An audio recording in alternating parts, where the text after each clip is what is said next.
This is Hidden Killers with Tony Brueski. Here now, Tony Brueski. There are missing child cases that unsettle you, and then there are cases like this. Cases so bizarre, so psychologically unhinged, so deeply fractured in every direction that you don't even know where to put the outrage anymore. You reach a point where you're not just searching for a child, you're searching for a coherent explanation from the one person who should have been able to give it. And that person in this case is spiraling into a world of paranoia, contradictions, invented narratives, and symbolic behavior so intense that even seasoned investigators don't know what to do with it. We have a 9-year-old girl whose last confirmed moment on camera is beside her mother on a road trip that made no sense, in a wig traveling across multiple states, and then nothing. She vanishes, and the mother who came home without her has refused to give investigators, family, or the public even a single verifiable detail that places this child anywhere on planet Earth.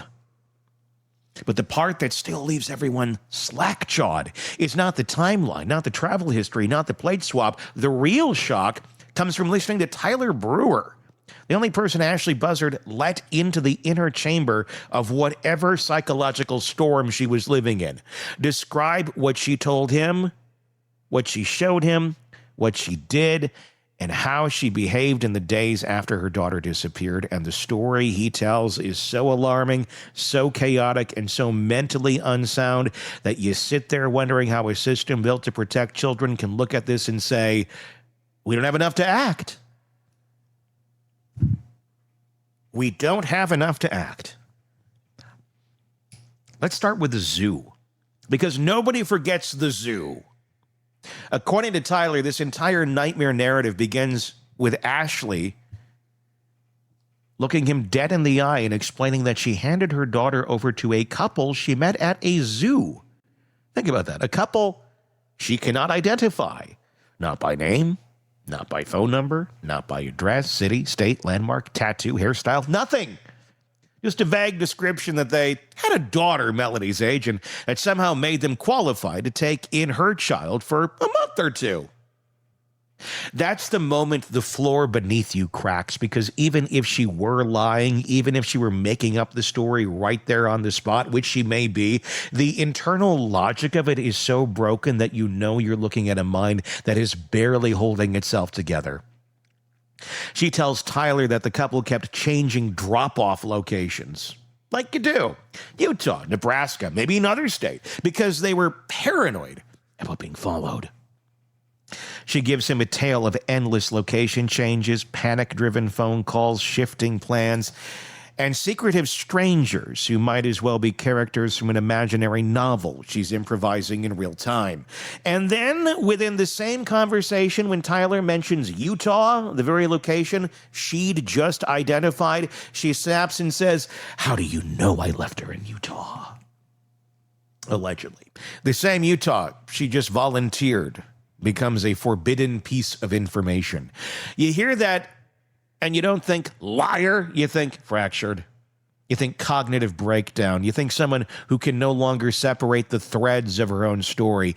And then comes the justification for this bizarre handoff. She tells him she's having an outpatient surgery, one he himself had undergone. The kind that puts you out for a few hours and back on your feet the next morning. She tells him this routine medical procedure required her daughter to be sent away with strangers, like some kind of long-term foster arrangement run by people she couldn't even call afterwards. That's not logic. That's delusion, trying to prop up a decision that has no rational basis. And if you think it stops there, you're wrong. But wait, there's more. Because the next thing she allegedly tells him is how to order fake license plates. Not something most parents keep in their back pocket. She tells him where to get them, how to use them, how to swap them out. She even claims she's done it before. She tells him a friend who has Melodee taught her how. That's not just paranoia, that's operational paranoia. That's the kind that has taken root and grown behavior around it, and investigators later confirmed the rental Malibu was wearing a New York plate during the trip. So suddenly the most unbelievable part of her story now aligns with evidence. She says she could swap plates, and the car shows signs that she did. So what parts of the story are real and what parts are make-believe? Then Tyler steps into her house and sees something that didn't even compute in the moment. A pillow dressed in Melodee's hoodie and pants, sitting on the couch, surrounded by photos torn from missing persons posters. Not taped, not displayed, torn out of the posters people made to help find this little girl that she took from the street. Arrayed around a makeshift figure made out of a pillow, a symbolic version of her daughter sitting in the living room like a surrogate presence, if the allegations are true. This is the kind of behavior that sends chills even to the most seasoned clinicians, because this isn't scrapbooking.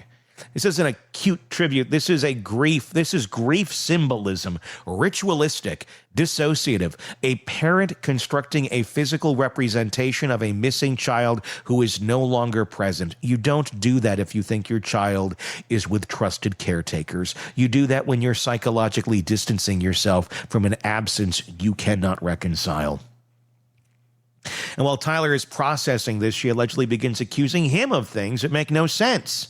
She thinks he's undercover law enforcement. She believes her house is bugged. She believes she's being monitored, traced, hacked. By whom? She can't explain that part. But she's certain someone is watching her. She cycles through these beliefs with increasing intensity, bouncing from suspicion to fear to confrontational behavior. She accuses him of lying about having an office. She says he's pretending to be someone he's not. You can almost hear the gears grinding inside her mind as she tries to make sense of whatever internal storm is taking place, and the digital purge begins. She says that she's deleted her Amazon account. She says that she's deleting emails. She's deleting her bank access. She's doing everything she can to erase her digital trail because she believes someone is coming for her. I don't know if that's guilt, but it certainly is a collapse. A mind trying to eliminate anything that could be used against her, not because it will, but because she can't separate imagined threats from real ones. She hands him her house keys, hands him her storage unit keys, tells him she expects to be arrested soon and wants him to empty her home. She's planning for a future she claims she has no reason to fear. The contradiction alone would have set off alarms for anyone with training in mental health intervention, but the law doesn't care about contradiction. The law cares about imminent danger, not unraveling.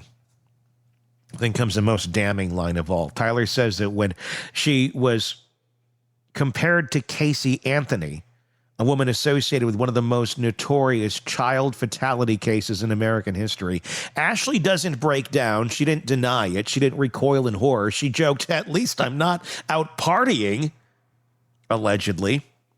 That's not the response of someone living in reality. That's someone whose emotional connection to the gravity of the situation has snapped. And then Tyler asked her the question everyone else has been asking and dancing around. Did you harm your daughter? Did you traffic her? Did you kill her? And she does not answer. She doesn't say no. She doesn't say yes. She doesn't say anything. She deflects. She cries. She performs. But she doesn't answer. She acts offended.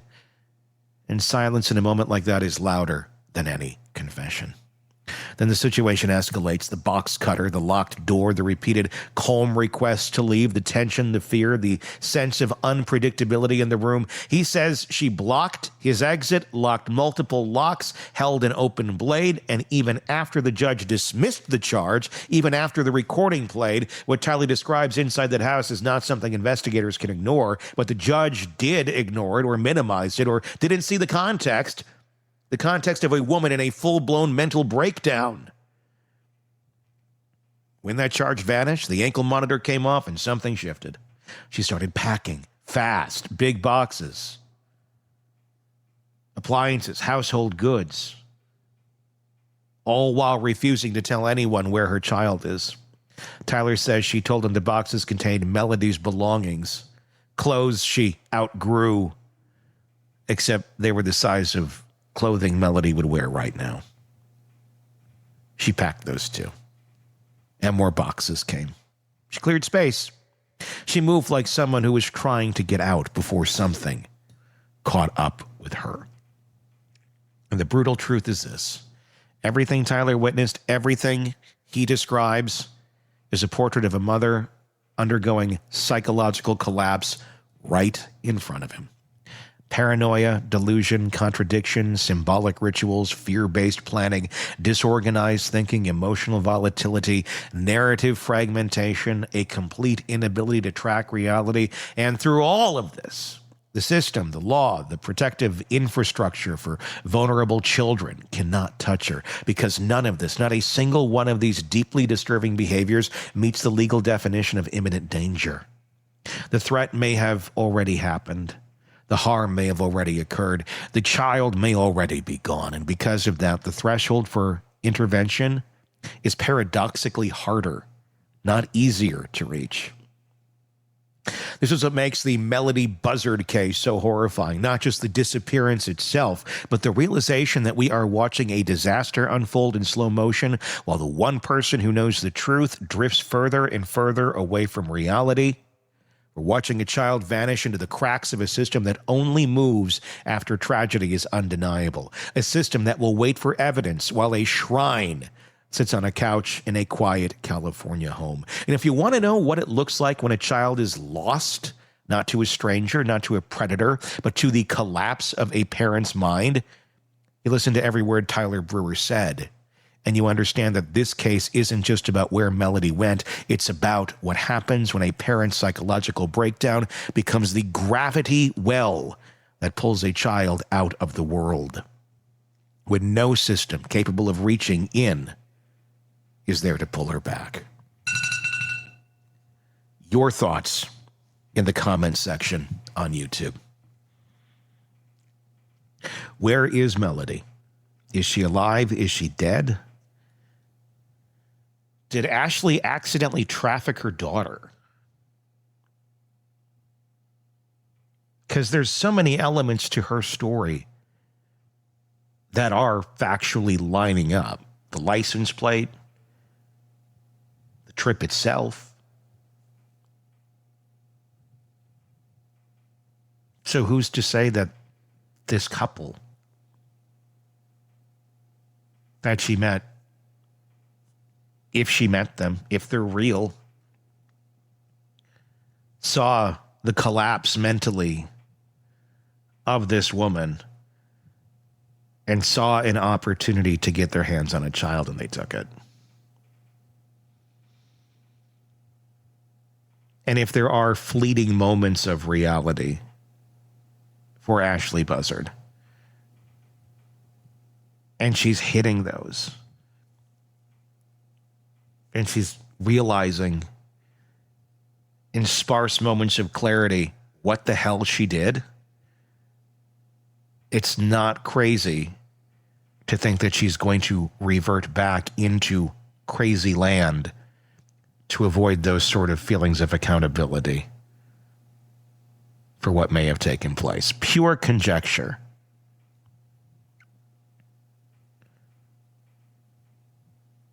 The reality is we just don't know right now.